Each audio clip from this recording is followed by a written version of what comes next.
right at 59 minutes and 59 seconds, they swiped the last bit of dirt away to uncover a large treasure of jewels.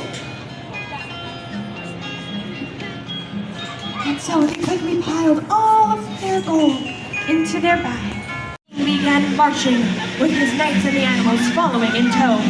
And the king followed my friend there. Yeah, there we go. And so the king took a left. And then another left. And a left. And a left. And a left. And a left. And a left. And the little fawn said, "No, I think we're lost. We were going in circles." But the king shook his head and said, "No, I know where I'm going." And so they followed the winding path all the way to the kingdom of Mordor. And when they saw the large crystal gates, before they had a chance to knock, the gates magically swung open, and the beautiful princesses stepped out. Upon seeing the princesses, everyone, including the audience, put their hands on their cheeks and gasped, for they are so beautiful. The king stepped forward and bowed to the princesses, saying, "Oh, princesses, please, the wicked goblins stole these animals' treasure, and we need to borrow some good magic to get it back." The princesses all huddled together, and they whispered. They nodded their heads yes, and shook their heads no, did three maybes, until they turned back to the king. And they said, "We're sorry, Your Majesty, but we don't have any magic to spare." Our heroes hung their heads low, thinking all was lost. But the princesses said, "We shall go with you." At this, everyone cheered. And so the king said, "Very well, but in order to get to Mordor, we must first cross an uncrossable desert." Do you know the name of this desert? The Grand Canyon? No, it's the uncrossable desert. And so they began to march along into the uncrossable desert. It started off all right at first, their heads held high, their knees marching up to their chest. But as the sun beat down on them, the hot sand began to burn their feet, and they started hopping, saying, "Ouch! Oh, my tootsies! Ow!" But soon they got too tired from all the hopping, and all they could do was drag their feet across the hot sands, their backs hunched over, their tongues rolling out of their mouths. Until one by one, they couldn't take the heat anymore, and they collapsed onto the sands. This might have been the end of our heroes, but luckily the princesses had a bit of strength left, and so just the princesses stood up to their feet. Also some of the knights, I guess. The princesses knew what they had to do. They lifted their hands up towards the sky. They wiggled their fingers around, and soon the sky began to change from white to blue to gray to black. What fell down from the heavens? Any guesses? Bubbly soda.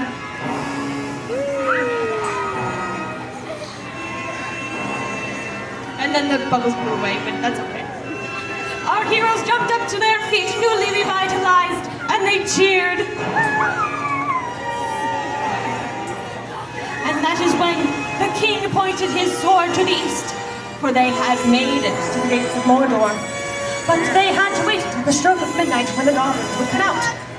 And so everyone went that way, to hide behind a sand dune, the king and the knights at the front, the princesses behind, the animals in the back. And so it is there that they waited until midnight. And then at the stroke of 12, the gates of Mordor creaked open once more. The goblins took one giant step forward. They hopscotched forward. They there and stood like that for 5 minutes. And then, for one tense moment, the knights, the king, and the goblins all made silly battle faces. And so, that is when a great slow-motion battle commenced. The goblins and the knights both charged forward. It's a slow-mo fight, knights. You can't actually hurt anybody. Steel clashed against steel, sparks flew. Even the carriage was getting slashed to bits, but it stayed together. And as the battle raged on, the goblins knew they were outnumbered, but they were fierce and kept their stance. But our princesses stopped eating the costumes because that's kind of gross. And so they knew what they had to do. They lifted their fingers once more, hoping to help the knights. They wiggled their fingers, swirled them around in great big circles, until they started thinking of all the happiest thoughts they could. They thought of kittens, and puppies, and ponies, and rainbows, until the happiest thought of all came to mind. And that is what charged onto the battlefield. A unicorn. Unicorn charged forward, and with a wave of her horn, everyone dropped their swords to the ground with a kerplop. And with another wave of her horn, the unicorn said, "Surely there is enough treasure for all to share." And with that, just as quickly as she appeared, she disappeared into the nests once more. And so, now that the battle was over, the goblins scooped up the treasure bag, and they went to go hand it back to the animals whom they took it from.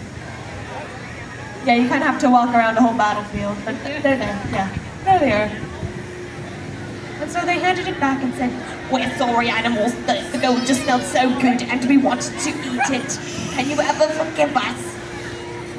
And the animals stopped for a moment, and they said, "Okay, we'll forgive you, but only if you teach us your silly goblin dance." And so the goblins started to do their silly goblin dance. You can clap at the goblins. And soon, the knights, the king, the princesses, and the animals all joined in, everyone doing their own silly dances. And this party went on for 3 days. See you in 3 days.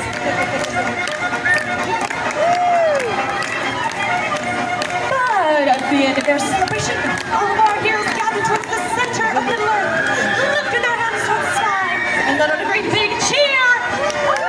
Come on, you can cheer louder than that. I want to hear it. And then they did the silliest thing of all. They turned towards their audience and took a great big bow to thunderous applause. Keep bowing, they're still clapping.